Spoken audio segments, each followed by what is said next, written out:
शंकर की कथा कहती है, अगर बच्चा पढ़ने में कमजोर है, बच्चे का विवेक कमजोर है, बच्चे की बुद्धि कमजोर है, बच्चा सक्सेस नहीं हो रहा, सफलता नहीं मिल रही है, उसका जॉब नहीं लग रहा है, कहीं वो आगे बढ़ नहीं पा रहा है, तो उन बच्चों से निवेदन है, शंकर के मंदिर में एक लोटा जल चढ़ाओ, थोड़ा सा जल झेल कर नंदी के पास बैठकर उस जल का आचमन करना प्रारंभ कर दो। तुम्हें खुद मालूम पड़ने लगेगा कि तुम जो पढ़ रहे हो तुम्हें याद होना चालू हो जाएगा, तुम अच्छे से अच्छे नंबर पाकर आगे बढ़ना प्रारंभ कर दोगे। विद्या अध्ययन भी करो, खूब पढ़ो, लगनता से पढ़ो, अपना कर्म करो, रात दिन एक करो और शंकर जी पे एक लोटा जल चढ़ाकर पीना प्रारंभ करो। जो माताएं कहती हैं मेरी याददाश्त कमजोर हो गई, मैंने सामान यहाँ रखा था भूल गई, ना जाने कैसे सामान भूल गया, ना जाने कैसे ऐसा हो गया। जो माताएं कहती हैं, भाई लोग कहते हैं हम भूल जाते हैं, याददाश्त कमजोर हो गई, 60 के ऊपर के हो गए इसलिए याददाश्त चली गई। नहीं, अगर आपकी याददाश्त जा रही है तो आप शंकर जी को एक लोटा जल चढ़ाना प्रारंभ करो, अपने घर से जल भरो,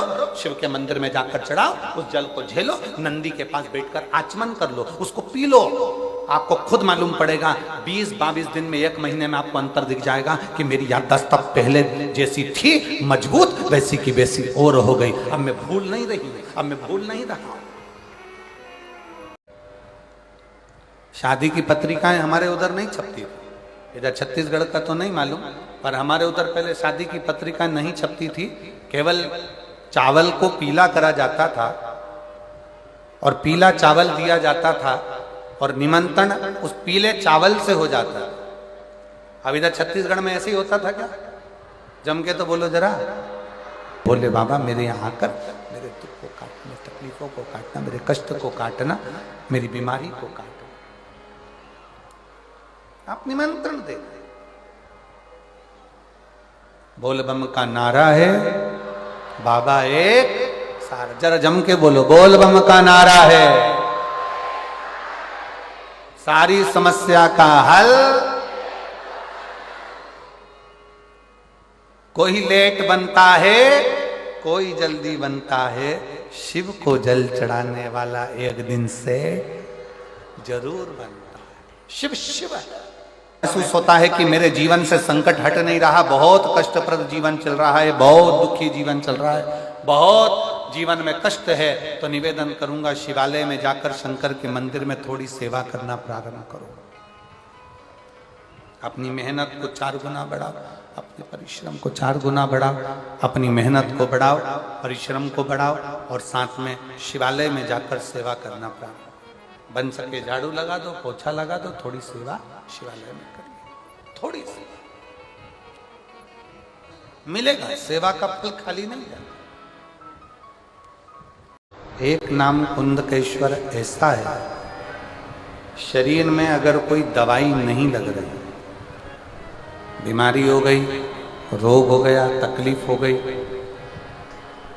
डॉक्टर ने दवाई लिख दी, वो दवाई आप खा रहे हो पर असर नहीं कर रही, शरीर ठीक नहीं हो रहा, डॉक्टर की दी हुई दवाई खाओ, पर उस दवाई को कुंदकेश्वर महादेव का नाम लेते। कौन से महादेव? जम के बोलो जरा, कुंदकेश्वर। डॉक्टर की दवाई खाओ पर उस दवाई को कुंदकेश्वर महादेव का नाम लेकर फिर खाओ। और हम तो कहेंगे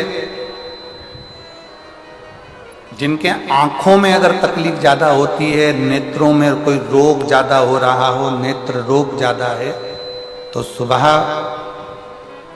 बाबा के मंदिर में जब आप जाते हैं शिव जी को जल चढ़ाने के लिए, तो यो शिव जी का जो शिवलिंग होता है और जो जलाधारी होती है, उस जलाधारी के सामने से जहाँ जल बहता है वहाँ पर अपनी हथेली को लगाकर, ऐसे अपने हाथ की हथेली को लगाकर कुंदकेश्वर महादेव के नाम से उन आँखों पर उसको थोड़ी देर लगाना चाहिए। शिव जी को जल चढ़ाने के बाद हथेली को, जहाँ से पानी बहता है नीचे की ओर, वहाँ अपनी हथेली लगाओ हाथ, और हाथ लगाकर उस हाथ को अपनी आँखों पर थोड़ा थोड़ा देर लगाना प्रारंभ करिए।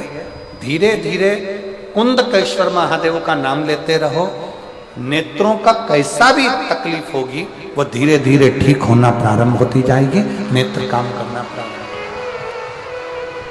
कुंदकेश्वर महादेव का नाम लो। सीहोर का रुद्राक्ष, अगर कोई बीमारी है, कोई तकलीफ है, कोई कष्ट है, कर्जे में डूब गए, बहुत एग्जाम दे लिए, निकल नहीं रहे हो, कुबेरेश्वर धाम सीहोर जाओ, बाबा के आगे हाथ फैलाकर वो रुद्राक्ष ले और उसको धारण करो। बीमार हो तो तांबे के कलश में उसको गलाओ रात भर, सुबह शंकर जी को जल चढ़ाकर उसका जल पीना प्रारंभ करो, धीरे धीरे बीमारियां कटना प्रारंभ हो। और अब तो बधाई आपको कि 25 तारीख से रुद्राक्ष वितरण चालू हो चुका है। आज दूसरा दिन रुद्राक्ष वितरण का हो गया।